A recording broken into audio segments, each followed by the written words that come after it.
Hello बच्चों, कैसे हैं आप लोग। तो उम्मीद करते हैं आप लोग बहुत अच्छे भी होंगे और बोर्ड का एग्ज़ाम भी बहुत अच्छा गया होगा। बोर्ड का एग्ज़ाम ख़त्म हो गया है। अब क्वेश्चन ये उठता है कि आप करें क्या। तो देखो, मेरे अकॉर्डिंग तो सबसे पहले चिल होके 10-12 दिन 7 दिन मस्ती करो। मूवी देखना है मूवी देखो, दोस्तों के साथ खेलने जाना है खेलने जाओ, टीवी देखना है टीवी देखो, है ना। नानी के घर या किसी रिलेटिव के घर जहां जाना है जाओ। क्योंकि जब से आप 10वीं क्लास में आए होंगे ना, चाहे फैमिली वाले मम्मी पापा रिलेटिव दोस्त सब ने यही प्रेशर डालोगे, इवन टीचर ने भी कि 10वीं का बोर्ड का एग्जाम है पढ़ाई कर लो। तो अब बोर्ड का एग्जाम था, हो गया, तो आपका हक बनता है कि 4-5 दिन 10 दिन आप इंजॉय करो। वो आपका हक बनता है, आप इंजॉय करिए। लेकिन क्वेश्चन आता है कि सर अब इतना जो वक्त मिला है, अभी आपका हाल ही में एग्ज़ाम ख़त्म हुआ है, तो अब एग्ज़ाम के बाद रिजल्ट आने में काफ़ी टाइम लगता है, तो अब करें क्या। तो सबसे पहले तो मैंने बता दिया कि 10-12 दिन आप इंजॉय करो, बिल्कुल इंजॉय करो, भूल जाओ किताब कॉपी क्या होता है। ये आपका हक बनता है क्योंकि आपने बहुत ज़्यादा 10th क्लास में प्रेशर लिया होगा, बोर्ड एग्ज़ाम है बोर्ड एग्ज़ाम है ना। तो अब क्वेश्चन आता है कि सर इंजॉय कर लेंगे, ठीक है, लेकिन इसके बाद करें क्या।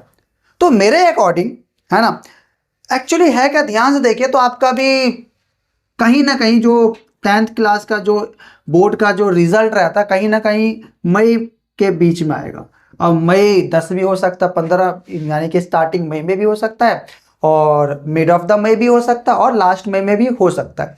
तो मेरे अकॉर्डिंग आप पहले 10-12 दिन आप मार्च में ही है तो आप मार्च में पूरा पूरा इंजॉय करिए।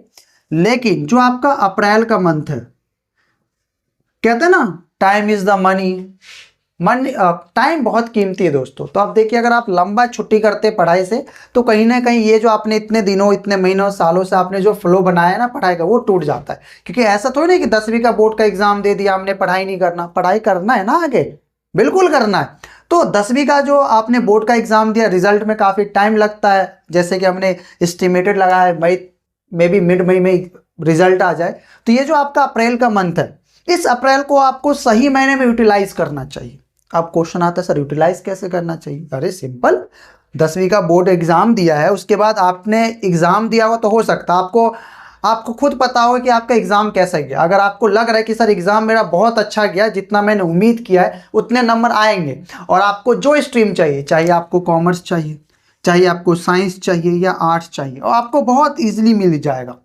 तो मेरे अकॉर्डिंग आप टाइम बर्बाद मत करिए, आप ज़्यादा भी नहीं, धीरे धीरे धीरे आप अपना पढ़ाई स्टार्ट कर दीजिए। लेकिन फिर भी लग रहा है कि सर एग्जाम्पल ले रहा हूँ, सर लेना तो मुझे कॉमर्स है लेकिन और लेना मुझे साइंस भी है, मतलब इस दोनों में से मैं कोई एक ले सकता हूँ, डिपेंड ऑन नंबर। तो या हो सकता है आपकी प्लानिंग, सर मैं ना ये पढ़ाई स्टार्ट नहीं करना चाह रहा हूँ, मेरे कमजोर जैसे 7-8 सब्जेक्ट होते, 5-6 सब्जेक्ट्स होते, उसमें से जो कोई वीकेंड पॉइंट है, जैसे एग्जांपल ले लेते कि आपका इंग्लिश बहुत कमजोर है, आपका इंग्लिश बहुत कमजोर है, तो आप ये कर सकते, ये जो आपका 1 मंथ का या 1.5 मंथ का, सही मैंने में देखा जाए तो अभी मार्च में, आप मिड मार्च में है, तो मार्च का पूरा 15 दिन, अप्रैल का पूरा और मई का 15 दिन, लगभग आपके पास 2 महीने होते हैं, आप इस पे काम करिए।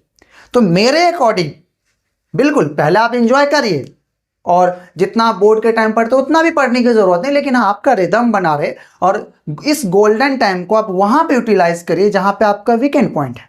और सिर्फ ये मैं 10th क्लास के लिए बच्चों के लिए नहीं बोलना चाहूँ जिसका बोर्ड का एग्जाम है, मैं छोटे बच्चों के लिए भी जो 8th में है 9th में है, और खासकर 9th वालों की क्योंकि जिनका नेक्स्ट मंथ एग्जाम आने वाला है। अगर आपका एग्जाम खत्म हो चुका है, क्योंकि अगले साल आपका बोर्ड का एग्जाम है, अगर आपका एग्जाम खत्म हो गया तो आप उस पर काम करिए जो आपका वीकेंड पॉइंट या जो आपका कमजोर कोई सब्जेक्ट है, क्योंकि ये किसी भी टीचर के लिए, किसी स्टूडेंट्स के लिए एक गोल्डन टाइम होता है। तो आप इस चीज को यूटिलाइज कर सकते हैं, ठीक है। फिर भी अगर आपको कोई क्वेश्चन होता है या कुछ कंफ्यूजन है तो मुझे कमेंट बॉक्स में बता देना, मैं कोशिश करूंगा पढ़ के आपको बहुत ईजिली तरीके से जवाब दे पाऊँ।